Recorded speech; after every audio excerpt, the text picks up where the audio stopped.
Hello everyone, welcome back to Himachal success book. आज हम discuss करेंगे 18 से 23 सितंबर 2021 के करंट अफेयर्स। सबसे पहले हम हिमाचल प्रदेश के करंट अफेयर डिस्कस करेंगे, उसके बाद नेशनल और इंटरनेशनल करंट अफेयर डिस्कस करेंगे। स्टार्ट करते हैं discussion. First question is who has been honoured with the Chanakya award by the public relation council of India. भारतीय जनसंपर्क परिषद द्वारा चाणक्य पुरस्कार से किसे सम्मानित किया गया है? करेक्ट आंसर है ऑप्शन ए, अनुराग पराशर। आप देख सकते हैं इमेज में, ये हैं अनुराग पराशर और ये जॉइंट डायरेक्टर हैं Himachal Pradesh state electricity board limited के, और इन्हें public relation council of India द्वारा चाणक्य अवार्ड से सम्मानित किया गया है। इसके अलावा कुछ दिन पहले देवेंद्र कुमार शर्मा, जो कि Himachal Pradesh electricity regulatory commission के चेयरमैन हैं, इन्हें एक्वा फाउंडेशन का dam safety life time achievement award से सम्मानित किया गया था। तो इन दोनों अवार्ड्स में कोई कंफ्यूजन मत रखिएगा। Where is the National Academy of Audit and Accounts which was recently visited by President Ramnath Kovind? राष्ट्रीय लेखा परीक्षा और लेखा अकादमी कहाँ है जिसका हाल ही में राष्ट्रपति रामनाथ कोविंद द्वारा दौरा किया गया? देखिए, कुछ दिन पहले राष्ट्रपति रामनाथ कोविंद हिमाचल प्रदेश के दौरे पर आए थे और वो तीसरे राष्ट्रपति बने हैं जिन्होंने कि हिमाचल प्रदेश विधानसभा को संबोधित किया। तो उन्होंने national academy of audit and account इसका दौरा भी किया। तो कहाँ पर है? ये है शिमला में। देखिए, जब भी आप यूपीएससी का सिविल सर्विस का एग्ज़ाम देते हैं तो उसमें काफ़ी सर्विसेज होती हैं, जैसे कि आईएएस, आईपीएस, आईएफएस। वैसी एक सर्विस होती है Indian audit and account service. जो भी इससे ऑफिसर बनते हैं, जो भी इसमें सेलेक्ट होते हैं, तो उन्हें national academy of audit and accounts, जो कि शिमला में है, वहाँ पर ट्रेनिंग के लिए भेजा जाता है। इसके डायरेक्टर जनरल हैं सुनील एस धाते और जो प्रिंसिपल हैं वो हैं नवीन सिंघवी। अगर इस इंस्टीट्यूट का हिस्टोरिकल बैकग्राउंड देखें तो वर्ष 1949 में मद्रास में ट्रेनिंग स्कूल बनाया गया था। उसके बाद शिमला में इसे शिफ्ट किया गया आईएएस एकेडमी के तौर पर। उसमें भी ये स्कूल था और बाद में फिर से 1953 में इसे शिफ्ट कर दिया गया मद्रास में। 1955 में फिर से शिफ्ट किया गया इसे शिमला में, और उसके बाद शिमला में ही इसे शिफ्ट किया गया 1957 में गॉर्टन कास्टल में। उसके बाद इसे रीनेम किया गया वर्ष 1969 में और इसे आईएएस स्टाफ कॉलेज बना दिया गया, और जो प्रिंसिपल की डेजिग्नेशन है उसे चेंज करके डायरेक्टर बना दिया गया। और इसके बाद स्टाफ कॉलेज भी बनाया गया यहाँ पे, जो रेलवे बोर्ड बिल्डिंग शिमला है वहाँ पर स्टाफ कॉलेज इसके लिए बनाया गया। और वर्ष 2000 में जो इसकी नई बिल्डिंग है उसका उद्घाटन किया गया और वर्ष 2010 में इसकी डायमंड जुबली सेलिब्रेट की गई। How many youths of Himachal Pradesh will be trained under Deendayal Upadhyay Grameen Kaushal योजना टिल द एंड ऑफ 2023? 2023 के अंत तक दीनदयाल उपाध्याय ग्रामीण कौशल योजना के तहत हिमाचल प्रदेश के कितने युवाओं को प्रशिक्षित किया जाएगा? तो 22,000 ये लक्ष्य रखा गया है कि 22,000 युवाओं को प्रशिक्षण दिया जाएगा वर्ष 2023 के अंत तक दीनदयाल उपाध्याय ग्रामीण कौशल योजना के अंतर्गत। Where is 400 year old Kalinath Kaleshwar Mahadev temple situated? 400 साल पुराना कालीनाथ कालेश्वर महादेव मंदिर कहाँ स्थित है? करेक्ट आंसर है ऑप्शन बी, कांगड़ा। आप देख सकते हैं इमेज में, ये वो मंदिर है। इस मंदिर का नाम है कालीनाथ कालेश्वर महादेव टेम्पल। इसका हिस्टोरिकल बैकग्राउंड जानिए। देखिए, जब दुष्टों का संहार करने, राक्षसों का संहार करने काली माता निकली थी, तो उनका संहार करने के बाद वो पूरी धरती को खत्म करना चाहती थी। इतना उनमें क्रोध आ गया था। लेकिन भगवान शिव ने उनको रोकने की कोशिश की और भगवान शिव जमीन पर लेट गए थे उनको रोकने के लिए। और कुछ शास्त्रों में लिखा है कि उन्होंने उस भगवान शिव के ऊपर पैर रख दिया था। कुछ में लिखा गया है कि पैर नहीं रखा था, पैर रखने ही वाली थी और उन्हें एहसास हो गया था कि ये भगवान शिव है। तो उन्हें काफ़ी, काली माता को ये काफ़ी दुख हुआ था कि उन्होंने भगवान शिव के ऊपर पैर कैसे रखा, और काफ़ी उनको पछतावा हो रहा था और वो पछता रही थी काफ़ी और हिमालय के पर्वतों पर घूम रही थी। तो उन्होंने ब्यास नदी के किनारे तपस्या की भगवान शिव की, और भगवान शिव प्रकट हुए और उन्हें आशीर्वाद दिया। और जिस ब्यास नदी के किनारे उन्होंने तपस्या की वहाँ पर एक शिवलिंग की स्थापना भी की गई और उस मंदिर का नाम है कालीनाथ कालेश्वर महादेव टेम्पल। याद रखिएगा। और ये कांगड़ा के गरली प्रागपुर में है। देखिए, अब न्यूज़ में क्यों है। 4 अक्टूबर 2018 को हिमाचल प्रदेश हाईकोर्ट की एक बेंच ने डिसीजन दिया था कि हिमाचल प्रदेश सरकार ही इसे नियमित रूप से सुचारू रूप से चलाएगी, और 120 कनाल भूमि में ये फैला हुआ है। लेकिन अभी तक कोई भी टेम्पल ऑफिसर इसके लिए अपॉइंट नहीं किया गया है। तो यही इसकी न्यूज़ थी। तो ये ध्यान रखिएगा, कालीनाथ कालेश्वर महादेव टेम्पल जो है वो 400 वर्ष पुराना मंदिर है और कांगड़ा के गरली प्रागपुर में है और ब्यास नदी के किनारे स्थित है। How much financial assistance will be provided by the World Bank for Shimla Water Supply and Sewerage Service Project? Shimla जलपूर्ति एवं सीवरेज सेवा परियोजना के लिए विश्व बैंक द्वारा कितनी वित्तीय सहायता प्रदान की जाएगी? करेक्ट आंसर है ऑप्शन बी, $160 मिलियन। देखिए, पहले हिमाचल प्रदेश सरकार और भारत सरकार द्वारा इस प्रोजेक्ट को फाइनलाइज किया गया था, अप्रूव किया गया था, और अब वर्ल्ड बैंक द्वारा इसे अप्रूव कर दिया गया है। इस प्रोजेक्ट का नाम याद रखिएगा, Shimla water supply and sewerage service project. इसके लिए वर्ल्ड बैंक द्वारा $160 मिलियन यानी कि 1,168 करोड़ की वित्तीय सहायता प्रदान की जाएगी। 1 जनवरी 2022 से इस प्रोजेक्ट को सुचारू रूप से शुरू कर दिया जाएगा। वर्ष 2026 तक इसे कंप्लीट कर दिया जाएगा। और इस प्रोजेक्ट के अंतर्गत शिमला सिटी और उसके अराउंड अबाउट जो भी एरियाज़ हैं वहाँ पर 24/7 प्रेशर वाटर की सप्लाई प्रदान की जाएगी और जो भी सीवरेज सर्विसेज है उन्हें इम्प्रूव किया जाएगा। और इस प्रोजेक्ट की टोटल फाइनेंशियल आउटले है वो है $250 मिलियन यानी कि 1825 करोड़। और इसमें जो है $160 मिलियन जो है वर्ल्ड बैंक वहन करेगा।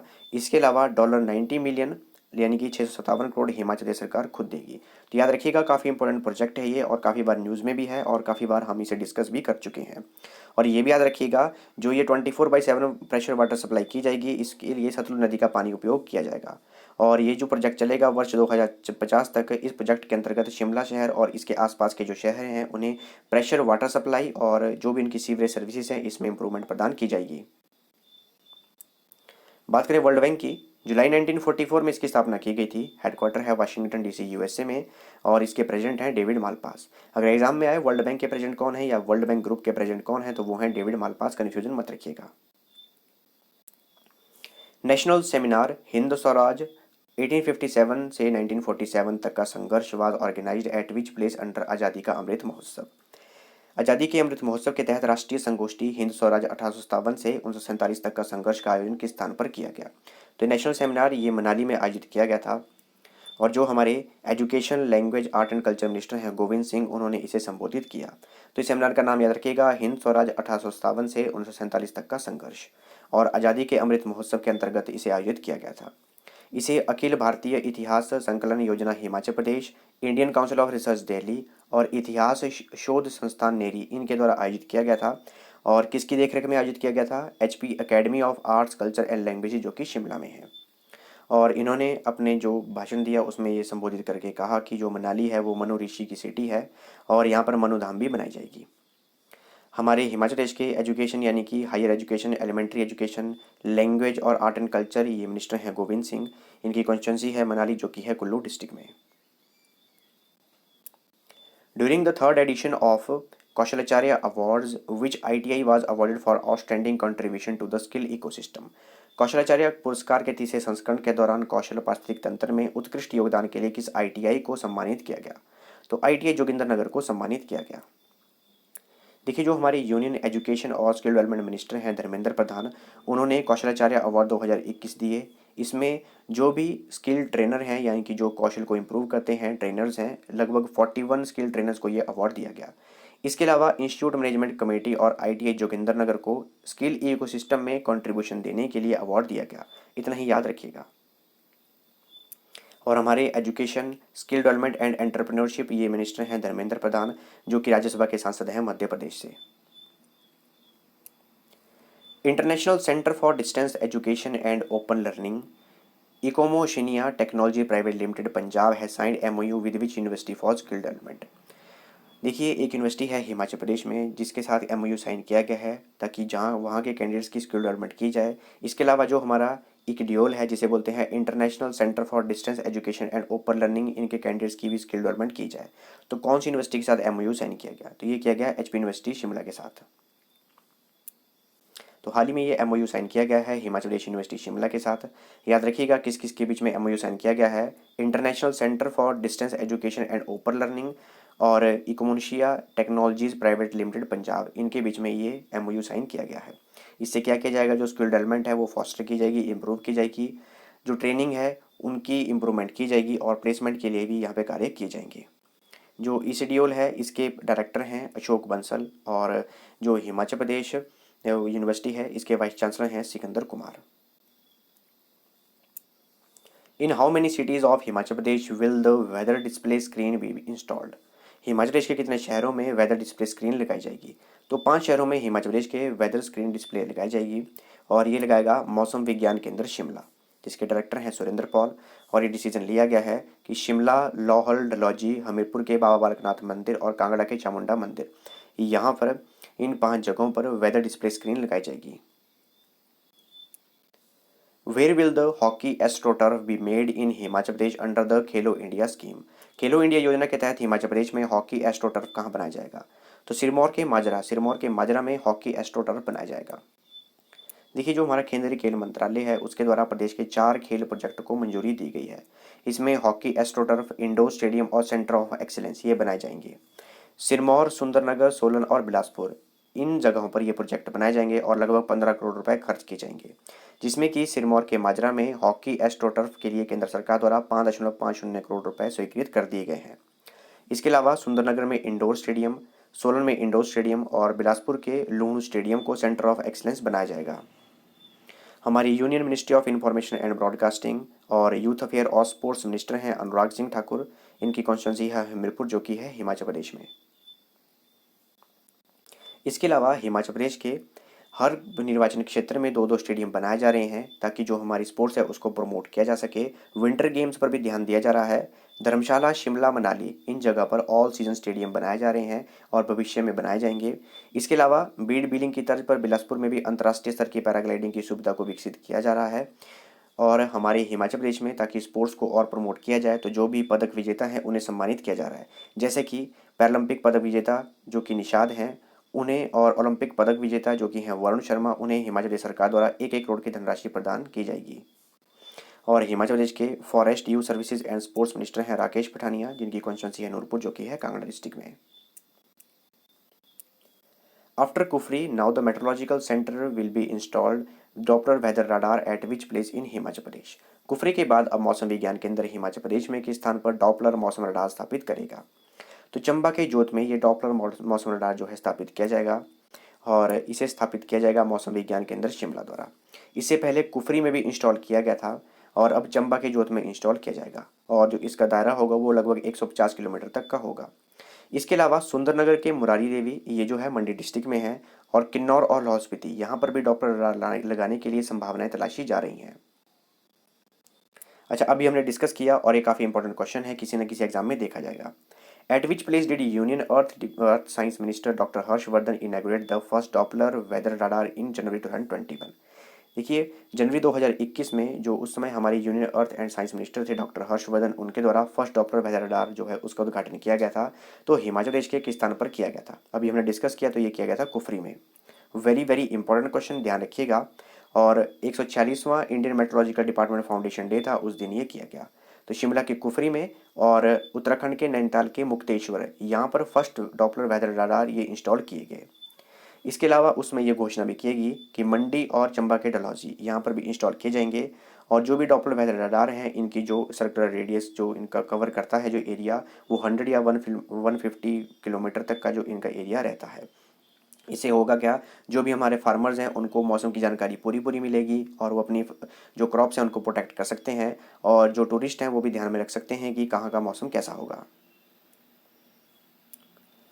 Who has recently won the state mountain terrain biking competition held in Goshal village of Lahaul Spiti in men's elite category? हाल ही में पुरुष एलिट वर्ग में लाहौल स्पीति के गौशाल गांव में आयोजित स्टेट माउंटेन टेरेन बाइकिंग प्रतियोगिता किसने जीती है? तो ये जीती है देवेंद्र ने। देखिए, काफ़ी बढ़िया ये कंपटीशन रहा क्योंकि देवेंद्र ने एक नेशनल चैंपियन को हराया।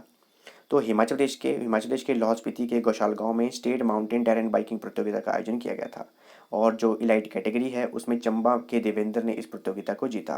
पूरे हिमाचल प्रदेश में लगभग 55 प्रतियोगी आए थे इसमें पार्टिसिपेट करने के लिए, और इस प्रतियोगिता को साइकिलिंग फेडरेशन ऑफ इंडिया और हिमाचल साइकिलिंग एसोसिएशन इनके द्वारा आयोजित किया गया था। तो जो देवेंद्र हैं चंबा जिले के पांगी के करियास गांव के हैं और इन्होंने ये इस बार स्टेट माउंटेन टेरेन बाइकिंग प्रतियोगिता जीती है। दूसरे नंबर पर रहे डेविड और तीसरे नंबर पर रहे शिवेन। शिवेन जो है इससे पहले नेशनल चैंपियन रह चुके हैं। और जो भी अपनी अपनी कैटेगरी में टॉप 3 पर रहेंगे वो महाराष्ट्र में अगले महीने में जो MTB नेशनल चैंपियनशिप होगी उसमें पार्टिसिपेट करेंगे। डिस्कस करते हैं नेशनल और international current affairs. First question is name the campaign that was recently launched by NITI Aayog in partnership with Rocky Mountain Institute to promote the usage of zero pollution delivery vehicles. तो जो शून्य प्रदूषण वितरण वाहन हैं उनके उपयोग के लिए जो नीति आयोग है उन्होंने रॉकी माउंटेन इंस्टीट्यूट के साथ एक कैंपेन स्टार्ट किया है। इस कैंपेन का नाम क्या है? जीरो यानी कि शून्य, तो कैंपेन का नाम भी शून्य रखा गया है। कैंपेन का नाम याद रखिएगा। Which telecom organization recently partnered with Andhra Pradesh State Disaster Management Authority and Celtic to launch India's first cell broadcasting public warning system? तो भारत की पहली सेल प्रसारण सार्वजनिक चेतावनी प्रणाली शुरू की गई है आंध्र प्रदेश में। तो इसमें किस टेलीकॉम ऑर्गेनाइजेशन ने पार्टनरशिप की है? तो ये की है वोडाफोन आइडिया ने। Where did Prime Minister Narendra Modi recently laid the foundation stone for Raja Mahendra Pratap Singh state university? तो राजा महेंद्र प्रताप सिंह राज्य विश्वविद्यालय कहाँ पर बनाया जा रहा है? तो उत्तर प्रदेश के अलीगढ़ में। Very very important question. Bharat heavy electronics limited commission India's largest floating solar PV plant NTPC Simhadri in which state? ये भी काफ़ी इंपॉर्टेंट क्वेश्चन है ये। तो एनटीपीसी द्वारा एक सिमहाद्री, ये इंडिया का largest floating solar photovoltaic plant है। तो इसका उद्घाटन कहाँ किया गया, कहाँ पे बनाया गया? तो ये आंध्र प्रदेश में बनाया गया है। याद रखिएगा, एनटीपीसी द्वारा बनाया गया है, ये है Simhadri. Which country hosted sixth edition of the Joint Counter-Terrorism Exercise SCO Peaceful Mission 2021 that saw participation of the Indian Air Force? तो देखिए, एक सिक्स्थ एडिशन था जॉइंट काउंटर टेररिज्म एक्सरसाइज का, तो इसका नाम था SCO पीसफुल मिशन 2021। तो ये कहाँ पर ऑर्गेनाइज किया गया और इसमें इंडियन एयरफोर्स वाले भी गए थे पार्टिसिपेट करने के लिए। तो रशिया में इसे ऑर्गेनाइज किया गया था, रशिया के ओरनबर्ग में। Which countries established a trilateral security partnership named AUKUS यानी कि AUKUS to strengthen diplomatic security and defense cooperation in the Indo-Pacific region? देखिए, जो हमारा इंडियन ओशन और पैसिफिक ओशन रीजन है, वहाँ पर जो भी सिक्योरिटी पार्टनरशिप है उसे इम्प्रूव करने के लिए, ताकि डिप्लोमेटिक सिक्योरिटी और डिफेंस एरिया जो है वो ज़्यादा मजबूत हो, इसके लिए तीन देशों ने एक ऑर्गेनाइजेशन बनाई है। उसे बोलते हैं ट्राइलेटरल सिक्योरिटी पार्टनरशिप, जिसका नाम रखा गया है AUKUS यानी कि AUKUS। तो कौन सी तीन कंट्रीज़ ने बनाई हैं? अगर आपको इन तीन कंट्रीज़ के जो प्राइम मिनिस्टर वगैरह हैं, प्रेसिडेंट हैं, उनका नाम याद है तो आप इमेज में देख के बता सकते हैं। अगर इन तीनों का याद है तो इसका करेक्ट आंसर है option B, US, UK and Australia.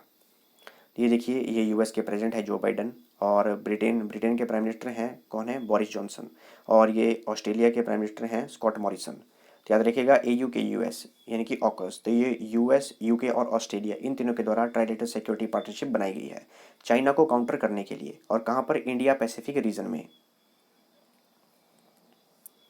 Which company launch the world first cricket non fungible tokens named cricket crazy.io to create financial opportunity for retired cricketers?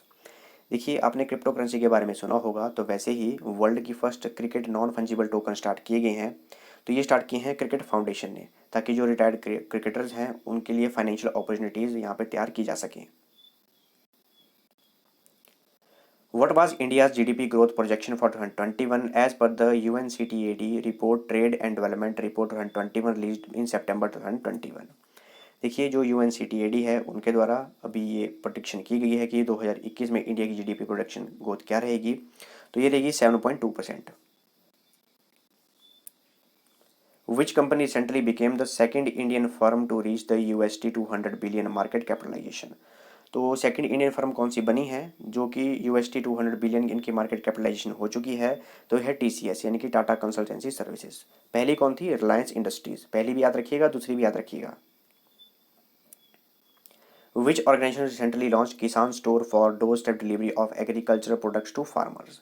तो किसान स्टोर किसने खोला है? ये खोला है अमेजोन ने। तो आप यहाँ से जो भी एग्रीकल्चर प्रोडक्ट हैं फार्मर्स के लिए या फिर आपको चाहिए तो आप मंगवा सकते हैं।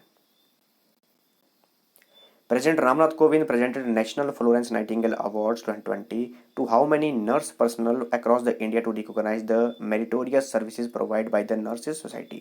तो कितनी नर्सेज को ये दिया गया नेशनल फ्लोरेंस नाइटिंगेल अवार्ड 2020? तो ये दिया गया 51 नर्सेज को, यानी कि 51 नर्सेज को। Who are the other two Indian personalities listed among the Time magazine the 100 most influential people of 2021 along with Prime Minister Narendra Modi? तो प्रधानमंत्री नरेंद्र मोदी के साथ टाइम पत्रिका में 2021 के 100 सबसे प्रभावशाली लोगों में सूचीबद्ध अन्य दो भारतीय हस्तियां कौन हैं? आप इमेज में देख के पहचान गए होंगे। प्रधानमंत्री नरेंद्र मोदी, ममता बनर्जी, और तीसरे हैं आधार पूनावाला, जो कि सीरम इंस्टीट्यूट ऑफ इंडिया है उसके डायरेक्टर हैं। अच्छा, सीरम इंस्टीट्यूट ऑफ इंडिया, उनके द्वारा कोविड-19 की कौन सी वैक्सीन बनाई गई है? तो बनाई गई है कोविशील्ड। याद रखिएगा, serum institute of India, serum से S, और कोविशील्ड से भी याद रखिएगा S। Which bank is named as World's Best Bank 2021 and World's Best Digital Bank 2021 by Euromoney in its Global Awards for Excellence 2021? तो वर्ल्ड का बेस्ट बैंक कौन है यूरोमनी के अकॉर्डिंग, और वर्ल्ड का बेस्ट डिजिटल बैंक कौन है 2021 का यूरोमनी के अकॉर्डिंग? यूरोमनी कंपनी है, उनके द्वारा ये अवार्ड दिए गए। तो ये है DBS बैंक, जिसका हेडक्वार्टर है सिंगापुर में। Who authored the book titled human rights and terrorism in India. तो बुक किसने लिखी है? भारत में मानवाधिकार और आतंकवाद। बुक को देख सकते हो, ये बुक है और ये लिखी है सुब्रमण्यम स्वामी ने। ये थी हमारी डिस्कशन, और अगर आपको इस सेशन की पीडीएफ चाहिए तो लिंक डिस्क्रिप्शन बॉक्स में दिया गया है। इसके अलावा आप टेलीग्राम चैनल भी ज्वाइन कर सकते हैं पीडीएफ के लिए। टेलीग्राम पे सर्च कीजिए हिमाचल सक्सेस बुक और वहाँ से आप इस सेशन की पीडीएफ प्राप्त कर सकते हैं। मिलते हैं नेक्स्ट डिस्कशन में। Thanks for watching video. Do like, share and subscribe my channel.